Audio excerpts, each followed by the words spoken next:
I had 4 shots of espresso this morning, and then I tried Scooter's cold brew. Disgusting. I've been up since 5:30 this morning, if you can't tell. What about Well, you would get it. me? I would steal from my company for you. I love that. That's true friendship right there. That's love. I think it's also me holding the microphone that's giving me fuckboy energy. It's the hair in the claw clip, the chunky earrings, and the microphone in hand. I feel like every male podcaster ever. I don't need any more coffee.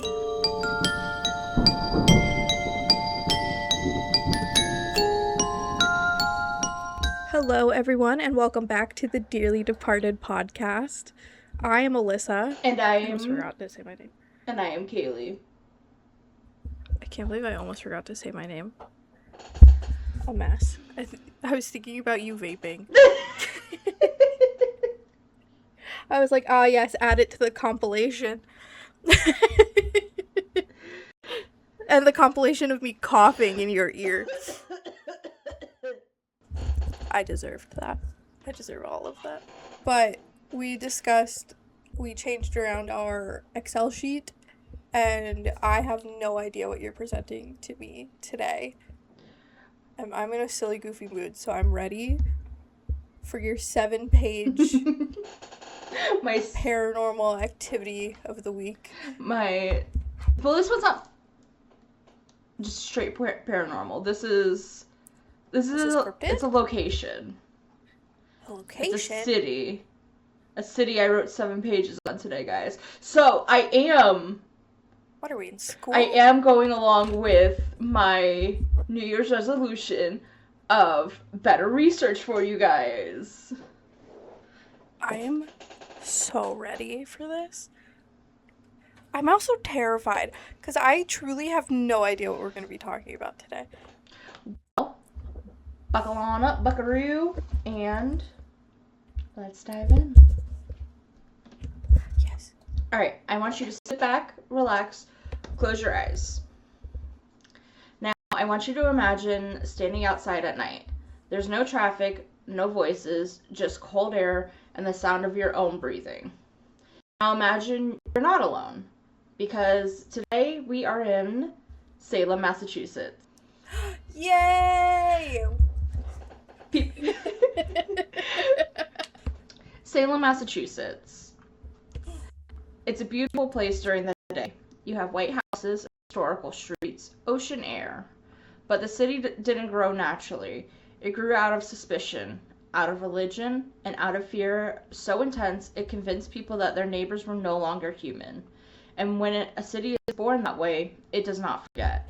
Today, we are not asking if Salem is haunted. We're asking what kind of city you create when fear is the foundation, and whether something built that way can ever really reset. Because some cities remember everything. That's so spooky. I'm so ready. My body is ready. I have never been to Salem. You have. I have. And before we dive into it, I'll talk about my experience there. Yes. My dumb ass went during October. The tourist season. Tourist season. Yeah. It was an experience. I kind of got very overstimulated, overwhelmed. Couldn't do much. But we did get to spend a little time. We didn't do any ghost tours that trip. We did do some shopping in some shops, got to talk to some people, and I would love to go back when there aren't any tourists. So we should go together. Don't catch me going in the month of October again. But you could definitely tell there's an unsettling energy all throughout the city. And honestly, it was a little smaller than I was expecting when I was there. Oh, really? But I want to go back when it's not just crawling with tourists for Halloween. True. I have been applying to places in Massachusetts because I don't know why I'm so drawn to move there right now, but I really am. And I want to go to Salem. They're calling you home, Maybe I'll move. Melissa. I am a witch. Come. I mean, people replace the W with a B a lot when they say it to me. Come but... home, Melissa. We want you to come home. Move home, Melissa. We just want to play with you. Ew. I don't want to be labeled a masshole, though. Would I be labeled a masshole if I moved to Massachusetts? Probably. Or your jersey would come out a lot more. Yeah, for sure. My jersey already comes out a lot now that, like, I'm okay mentally. Are you? And not hiding myself. I'm on anti-anxiety medication. We love a medicated queen. Yeah. I'm also caffeinated, which I think also helps. Anyway, I'm unwell, and Salem is calling me home, but I actually know nothing about Salem, so I'm excited to hear all the stories you have today. I got 7 pages worth of information for you, so... Show off. She can read and write. The fuck? I do it for you guys. I do it for you. Thanks, 5 followers. 45 subscribers and 250 8 now. Oh, for you 8 subscribers and 250 Instagrammers. And I don't remember how many TikTokers, but it's for you.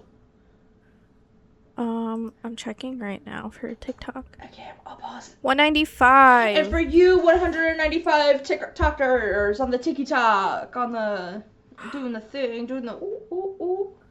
My body is ready. Tell me more about Salem. Alright, so before we dive into the history a lot of us kind of know about, like the witch trials and all that, it started way before that. So all of this is taking place in the early 1600s. Long before Salem was actually Salem, this land was called, I'm going to probably butcher this, but I am trying. That's all that matters. The land was called Noomkeag, and it belonged to this tribe of people that were a part of all the other tribes in Massachusetts. They lived closer to the water, where they fished, traded, and buried their dead carefully, like so many other tribes across the country. And then one day, European settlers decided to take a little boat trip, and they landed in Massachusetts. By the early 1600s, disease wiped out pretty much all of the indigenous population. Survivors were pushed off of their land. Their burial grounds were built over, and we all know that nothing good ever comes from something like that. We've talked about it in other cases where burial grounds are disrupted and tons of horrible events happen after that. Some paranormal researchers believe that Salem's first unrest didn't begin in 1692, like most of us believe. It began when the land itself was taken from the indigenous people. If spirits linger where injustice occurs, Salem has layers of it. So that was just like the first layer of all the wonky stuff that happened in this area. The ozone, if you would. Pretty much. Or would that be the core? The land was stripped from the indigenous people that originally resided there. Their burial grounds were built on top of. So all of the practices that they were practicing were just thrown to the wind. All of their dead were disregarded. So we know when you mess with something that's buried, it's kind of like you mess with the bull, you get the horns situation. Yeah. So this is just the tip of the horns, basically. I just don't understand the people that mess with, like, any plot of, like, death, I guess, like anybody's burial plot. Like, what's the... People are stupid. No one listens. Titled this section, A Puritan Experiment. So, Salem was settled by the English Puritans in 1626, but they didn't come for freedom. They came for control of the land and the people. Bitches. Puritans believed that God punished sin immediately. Suffering meant guilt, prosperity meant righteousness. There were two parts of Salem. There was Salem town, which was a port town, and they thrived because they were on the ports. They were able to trade goods and have a thriving economy. And then there was Salem Village. They suffered from poor soil, isolation, and then resentment for the people who lived in the port town. That divide truly did matter because Salem Village, later to be named Daverns, is where the accusations of witchcraft began. The community was constantly cold. They were deeply religious, and they were also terrified of damnation. And not, like, constantly, like, cold, but, like, just, like, cold-shouldered. Fear wasn't just a byproduct of the Puritan mindset. It was basically a policy for the Puritans. Ugh. Of course. So they were not only just disregarding the indigenous people that were on the land originally, they were pushing their Puritan beliefs on quite literally everyone, even their own people that they brought with them. And I see religion. They were separated. Changed. Exactly. And the town was separated. So all of your wealthy people were in Salem town, the port town, and all of your poor, underprivileged people were in the Salem village. I'd be in the village. My poor ass. Now, fast forward just a little bit. We're gonna time hop into 1692. This is the year everything started kind of going crazy in Salem. So they did have a little bit of time there where not much was going on. They were settling, they were starting to build up kind of thing. But in January of 1692, Betty Paris and Abigail Williams began having these tiffs. They were just two young women living in the village. Normal girls, day to day. But in January, they started screaming uncontrollably. They would contort their bodies. They claimed invisible hands were touching them. And doctors couldn't explain any of this. So, him being the Puritan that he was, who did he blame? He blamed the devil, of course. I was like, women? He blamed women? They are women. Was this around the time where if women were, like, crazy, that they would just give them an orgasm? I think that came a little later down the road once they started experimenting on women and their hysteria. Those poor women never had an orgasm. Rip. But from these two women, Betty and Abigail, came the first witchcraft accusations. These girls were just fighting. Now they're being blamed. Some of the first women that were officially accused of witchcraft were, I'm going to probably butcher her name too. And I'm sorry, I'm squinting at my screen. Where's your glasses? Tituba? They're on my face. They're on my face, guys. But, yeah, Tituba, Sarah Good, which is a very important one, which we'll cover in just a second, and Sarah Osborne. The first woman, Tituba, would always describe animals speaking to her. Oh. That confession, which was most likely coerced out of her, unlocked the nightmare, because now the devil actually had a face. and then accusations exploded everywhere. Neighbors accused neighbors, children accused adults, servants started accusing masters, and the courts accepted spectacle evidence, dreams and visions. Meaning, if someone said that they saw your spirit harming them, you could just be put on trial and just taken out. Were there any men that were accused? There were a few men. I have more specifics. Where did it go? If you give me a second. Right. I just saw a thing recently that was like, when men have these, like, powers or, you know, thing, they're considered like a god. But if a woman does it, they're lynched and a witch. Pretty much. Between June and September 1692, 19 people were hanged. Only one of those was a man, and that was Gil's Quarry. Rip Gil. Yes, R.I.P. None of the people that were even hung were witches, though, right? No, none of them were. But the most important one was Sarah Good.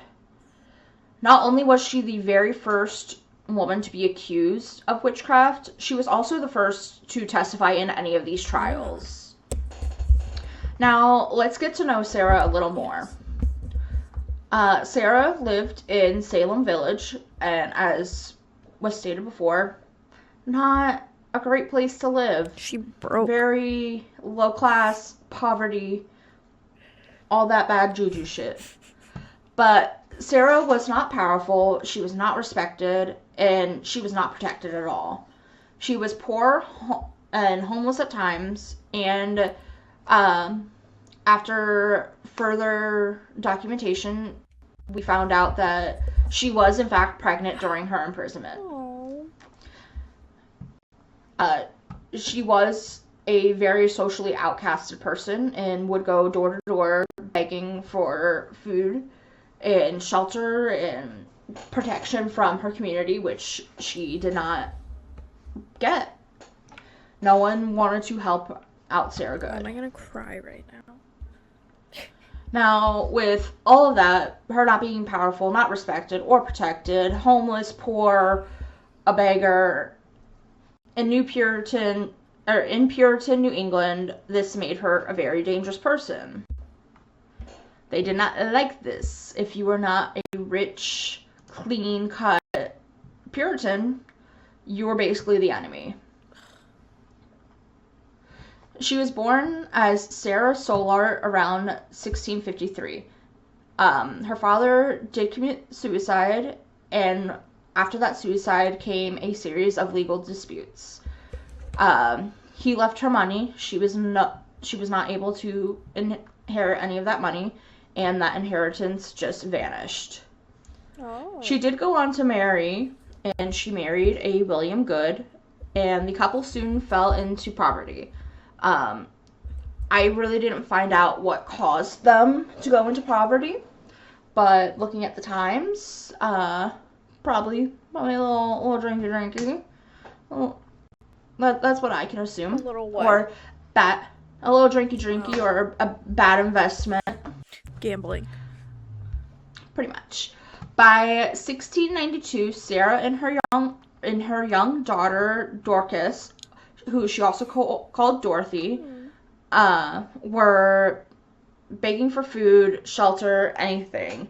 So again, going back to her roots, poor, begging, no home, no husband, up and vanished one day, didn't say anything, just gone. It hurts my heart. Because I know what. And there are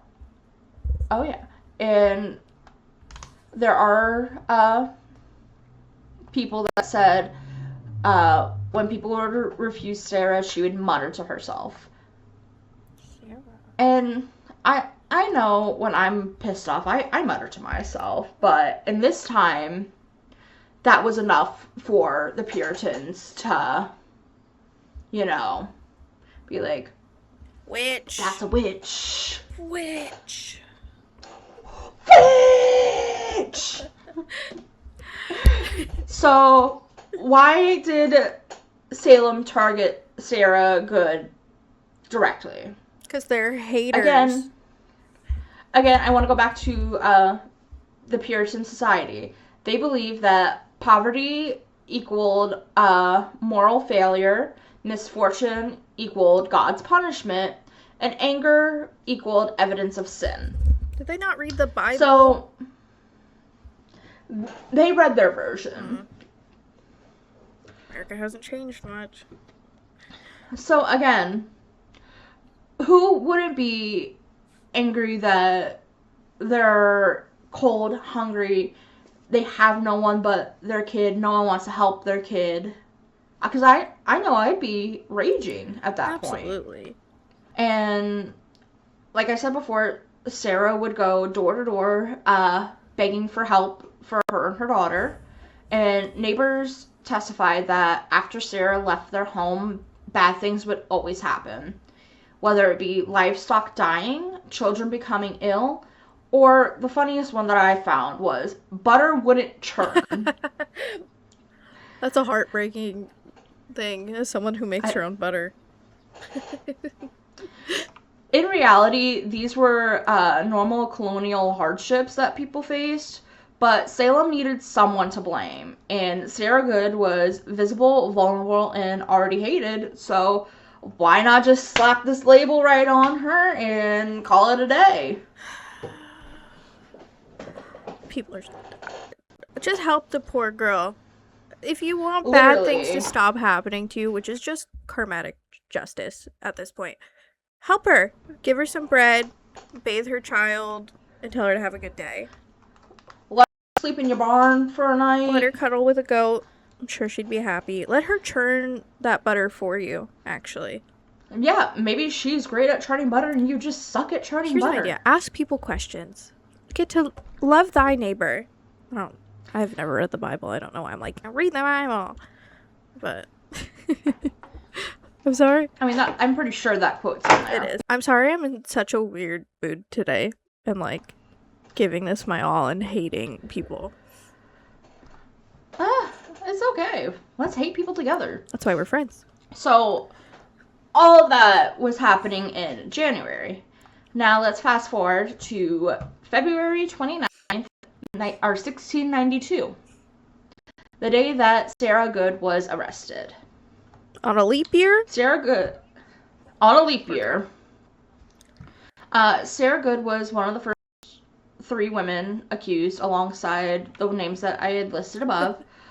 She was examined publicly, and she denied every single thing. I would too. I didn't know that person's fucking cow died. I didn't know their butter wouldn't churn. Exactly. Poor Sarah. And I did find a court transcript. Ooh. Justice for Sarah. The person examining her asked, "What evil spirit have you familiarized yourself with?" Better? Basically. Yes, thank you. Sarah said none. She was giving simple answers, denying everything.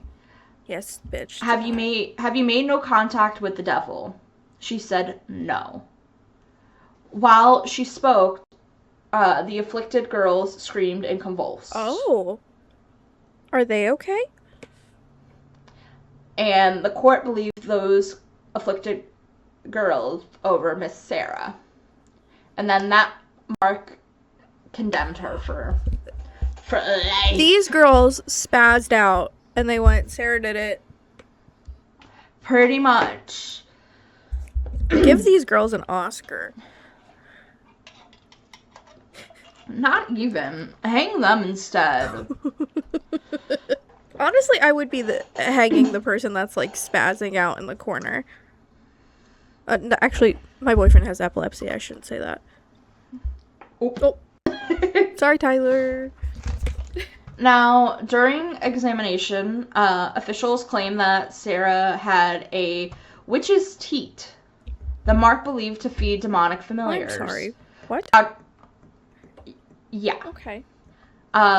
Doctors examined her multiple times, and every single doctor disagreed, but the accusations stayed. Later, when the mark was not found again, the court argued the devil might remove it. So, she had a mark. Doctors saw the mark. Doctors disagreed with what the court was saying, that it was the witch's teat. Was it? Court was like, you lie, doctor. Why you lie, doctor? That is that. And then Mark went bye-bye. Court said, devil might remove it. Poor Sarah could not win. Poor girl just had a scab.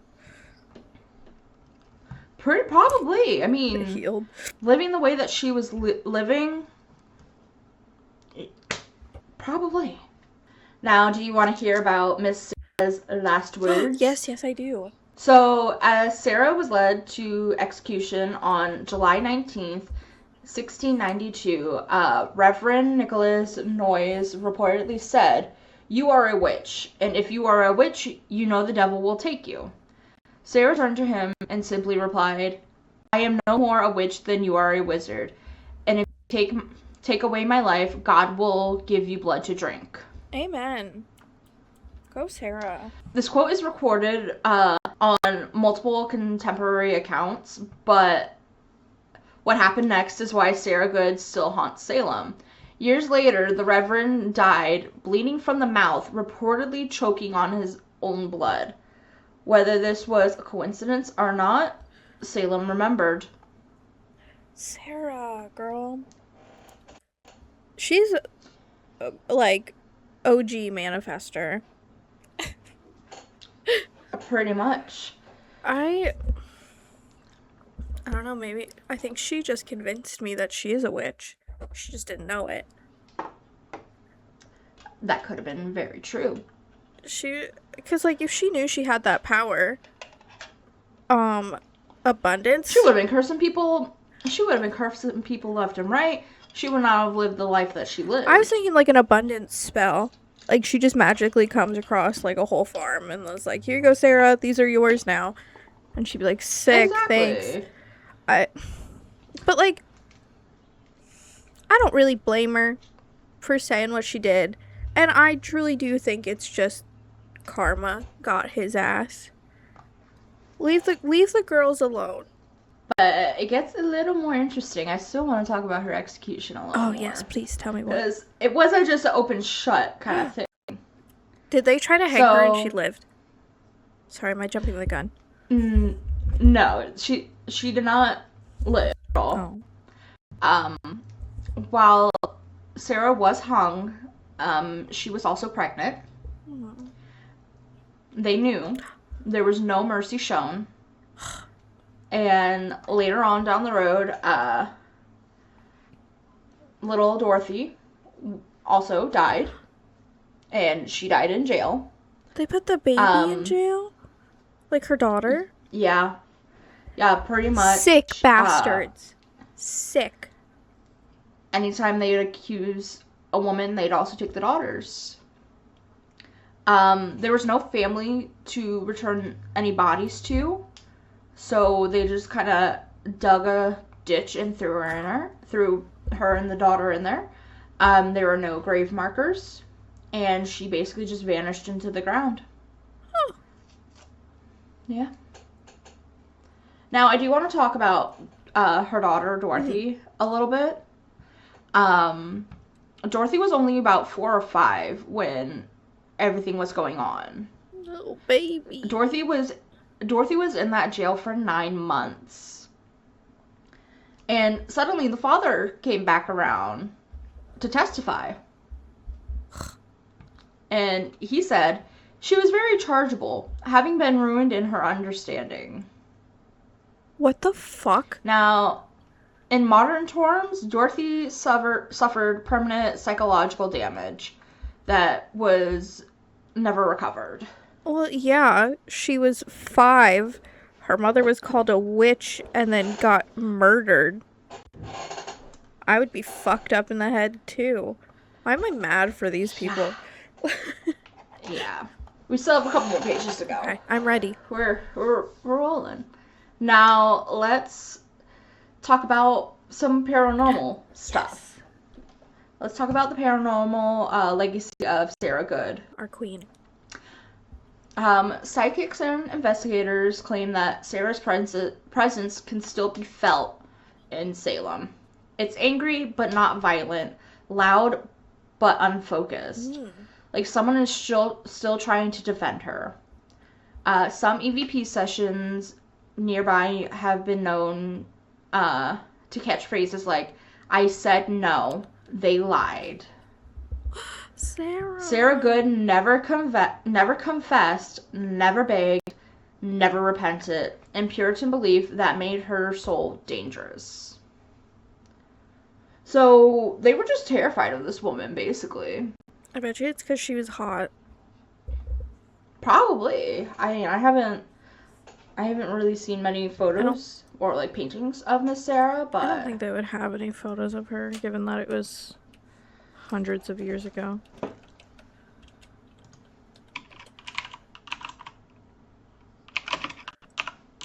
Yeah, she was pretty hot. Oh. I mean, for the time, she was a dime. Mm-hmm. Yeah, they were just haters. Now, some historians are actually very terrified of Sarah Good. Good. She wasn't mysterious. She wasn't powerful. She wasn't practicing anything. Mm-hmm. She proved something worse. You didn't have to be strange to die in Salem. You just had to be unwanted. Sarah didn't curse it with magic. She cursed it with truth, and Salem has been choking on it ever since. If ghosts exist, doing her innocence, the scariest part, she'd still be right. Yeah, absolutely. I would be hung. We would be hung. Girl, I don't know it. Not only because of our tarot cards, but and our actual witchcraft that we do, but just because we're loudmouth women that are honest. So, again, between September 1692, 19 people were hanged, male, and that was Gil's story. There are some others that did die in jail, and none of these bodies were ever returned to the families. It was dumb. Unblessed, unmarked, and unmourned. And it is said that families sometimes dug a secret, and historians know where some bodies have been taken, but all others were never recovered. If you believe in burial matters, then Salem created dozens of spirits with nowhere to go. That's so sad. These people had lives. They deserve to be mourned. They had families. They were mothers, sisters, wives. Oh. They were people. I'm gonna still at the end of the cry. day. I had no idea. Well, I mean, like, I had an idea, but I didn't realize it was just, like, this, like, what is the word I'm looking for? Tragic? Now, there is a little bit of history correction that has some people confused. So, for over 3 years, Salem has honored the wrong place. Oh. In 2016, historians confirmed executions occurred at Proctor's Ledge, not Gallows Hill. So for the longest time, people thought that all of the executions happened in Gallows Hill, when in fact they were happening on Proctor's Ledge. Now, why does this matter? Because places hold memories. Land holds memories. It remembers the trauma that happens. And if you're going to remember, then you want to remember and honor the correct place. Oh, absolutely. Now, after 2016, paranormal reports increased in the ledge. Recurring nightmares different names, what they get over on the hill. One chilling detail, several EVPs mentioned being watched. Oh. Not executed, just watched. I just got full body chills. Not really sure what that means. Don't like that though. It was as if the was just playing on constantly. Because you gotta remember, these were public executions. It wasn't like they did it behind closed doors. No, they gathered everyone and made everyone watch to make an example out of these women.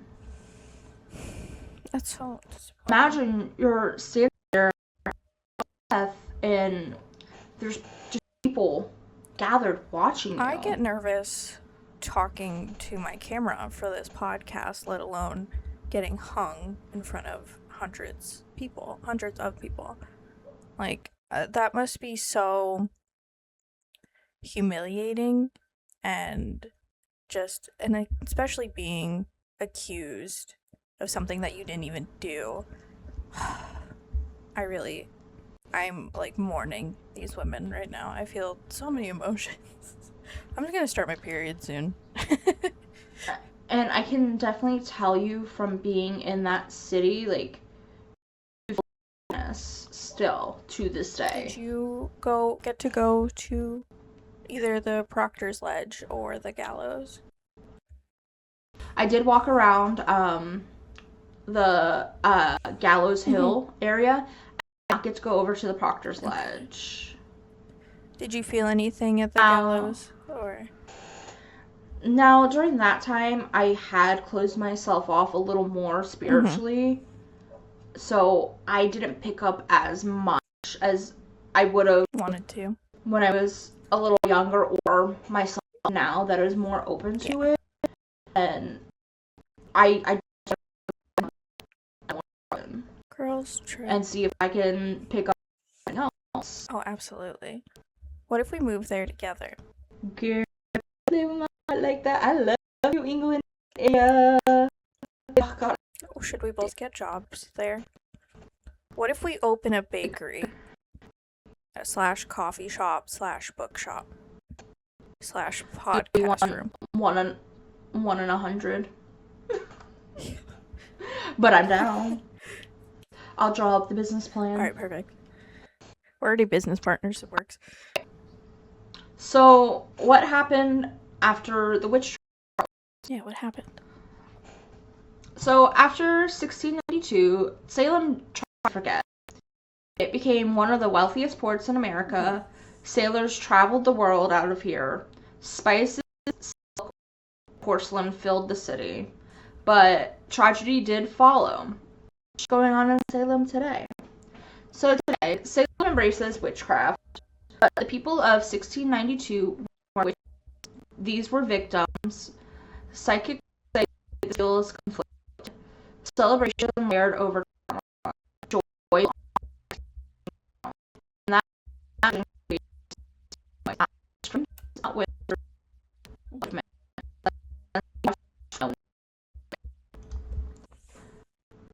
so it is a conflict because we want to remember what happened.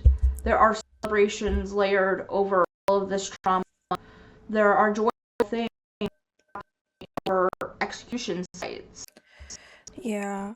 I do appreciate now that these women are being respected in the way that they deserved, but it is a little too late. But it makes me think of the people who did get the EVPs of saying they're being watched. Does it mean now? Like they're being watched now? Because so many people come to Salem looking for interactions with these people that were hung or executed unjustifiably. Do you think right now they were watched in death, or they were watched dying, and now they're being watched in death? Does that make sense? Yeah. Words are not my strong suit. I think they were definitely talking about being watched when they were being executed. And I feel like they are watching what is happening in Salem now. today. Yeah. Do you think? About some real. No, you're fine. What question? I lost my train of thought because I got excited about what you were saying. So yes. Tell me some spooky stories. So, now, I personally didn't get to go to any of these, but this is what's been happening at some of these places. So, at the old Burying Point Cemetery, visitors and ghost tour guides say people have seen shadowy figures and they can feel cold spots near grave sites late at night. Ooh. So, we all have imaginary friends. Isn't that right, Gerald? Gerald is not imaginary. He is there.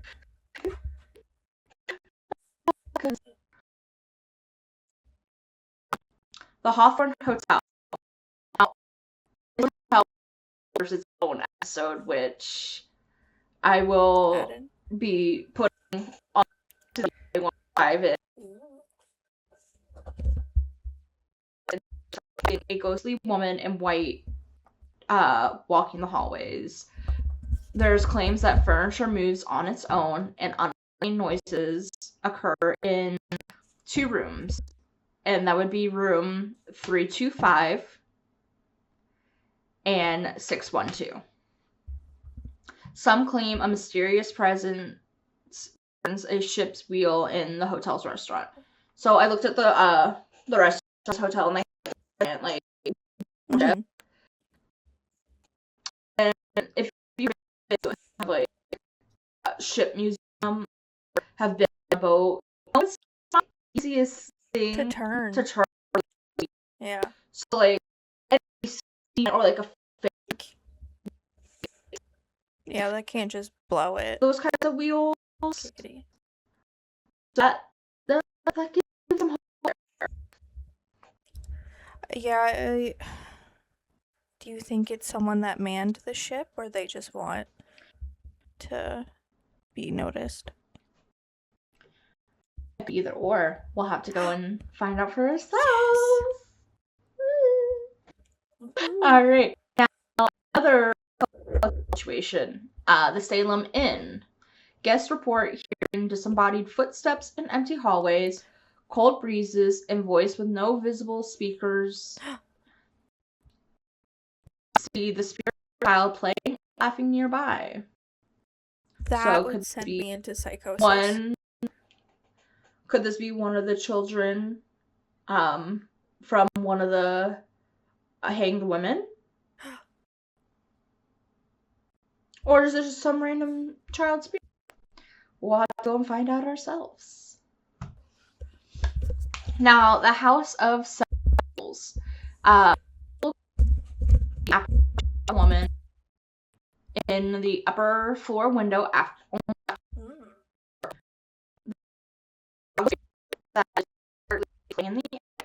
and visitors and staff describe voices, footsteps, and lights turning on and off without explanation.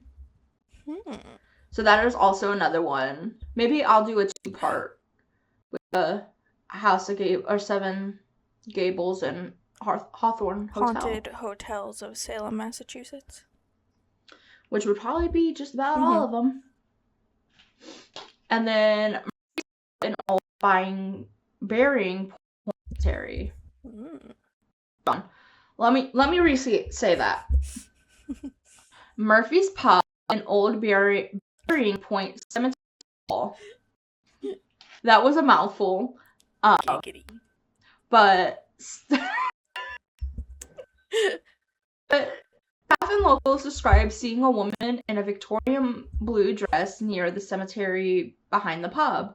An apparition of a young boy with a picnic basket was also reported being seen near the wall. Some staff report seeing a female spirit inside the pub late at night. And I know exactly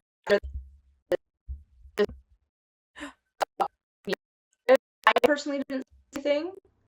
I also was in the middle of the day. Oh, dang. So We need to write all these down and go to Salem for like a week and just hit all of these spots and investigate. I have the whole document. Are we bringing our men? Absolutely. Who's going to carry my shopping bags? I was going to say the camera. I mean, Two different women. Tyler's our tech guy. We got Tyler for tech, and then Joe for the muscle. And finally, we have Edge, paranormal tour guide.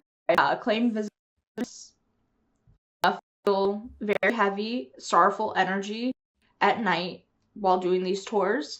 There's also reports of strange lights or orbs near the execution site of the trials. Some reports recall faint cries or footsteps carried on the wind throughout the area. Interesting. So you're just in there. You hear the wind go by, and you hear faint cries and footsteps. Girl, I'm not a runner, but I would be a track star that day. I'm a runner, a track star, hightailing it. She a runner, she a track star. Oh, I have one more. There's one more. The witch's house in Charter Street Cemetery. Visitors describe an off feeling, physical sensations like dizziness or pressure that others nearby don't always feel. Ghost tour photos from the witch house reportedly captured orbs in the property. Those skeptics debate their meaning. I just had insane deja vu. Like, yeah.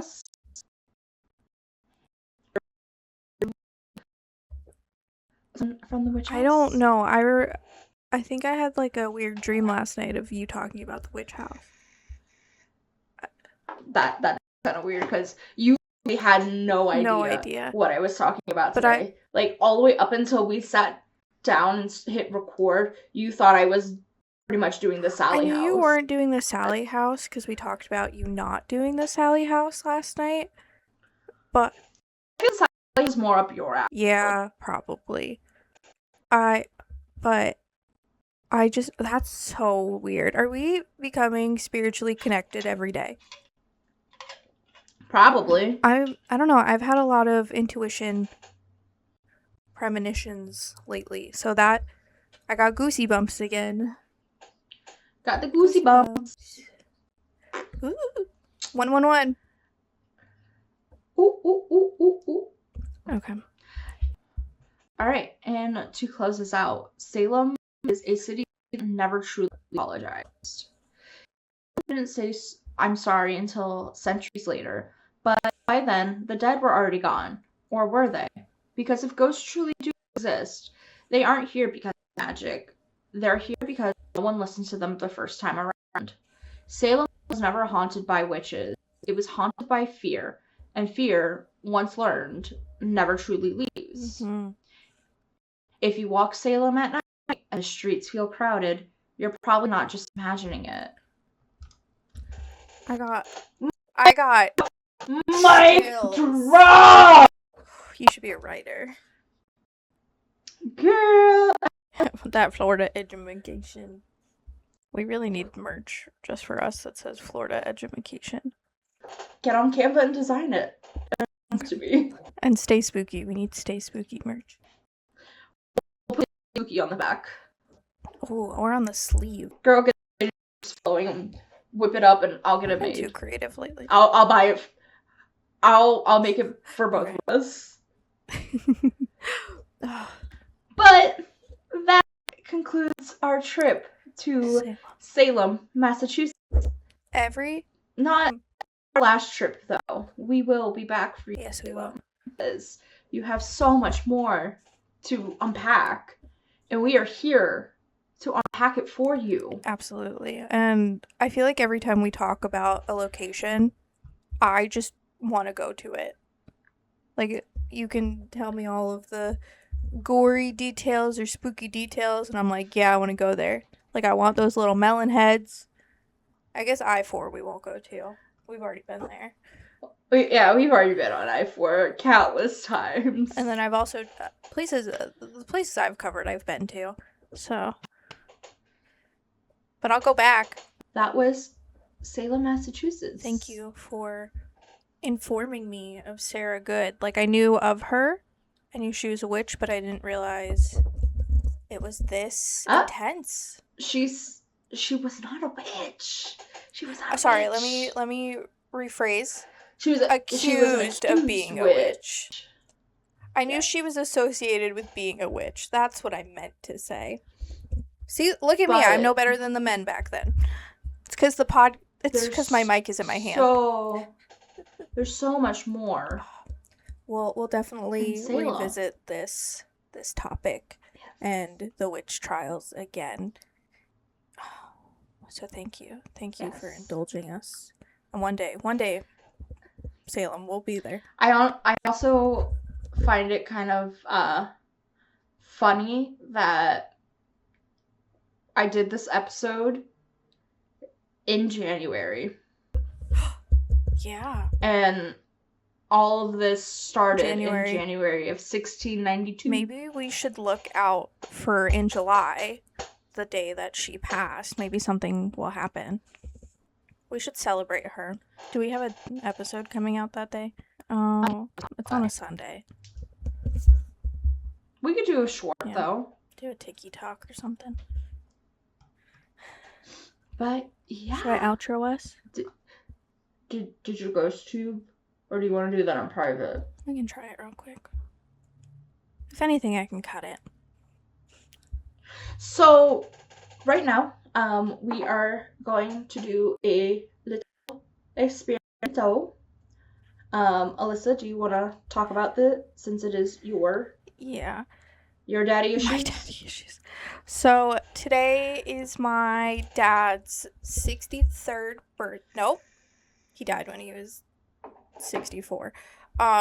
Wait, no, how old was my dad when he passed away? It's been 3 years. I don't know. He would have been 67 today. Today is my dad's 67th birthday. And in 2 weeks from now, it'll be, exactly 2 weeks from now, it'll be 3 years since he passed. And I am always an emotional wreck on his birthday, in January in general.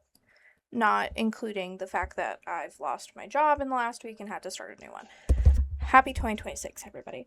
But I figured we could maybe open up GhostTube, see if I get anything from my dad or a family member.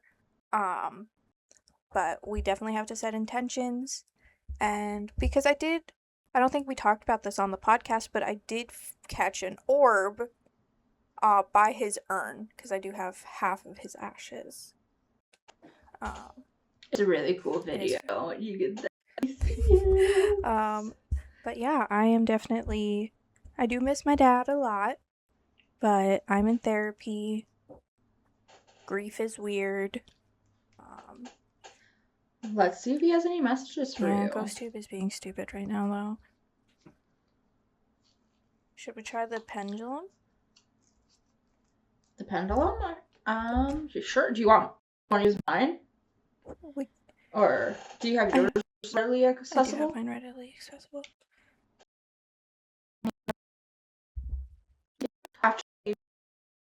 Kailie, it said trapped. Okay, let's end. Thank you guys so much for watching. If you have any spooky stories about your experience in Salem or spooky paranormal stories in general, please email us at thedearlydepartedpod@gmail.com, and don't forget to follow us on TikTok and Instagram at thedearlydepartedpod. Thank you guys so much for watching and learning more about Salem like I did. Stay spooky. Stay spooky. Please leave that in. Because that just shows who we are as people, and I love that. I love that so much. Chaotic in here. Okay. Goodbye, everyone. Bye.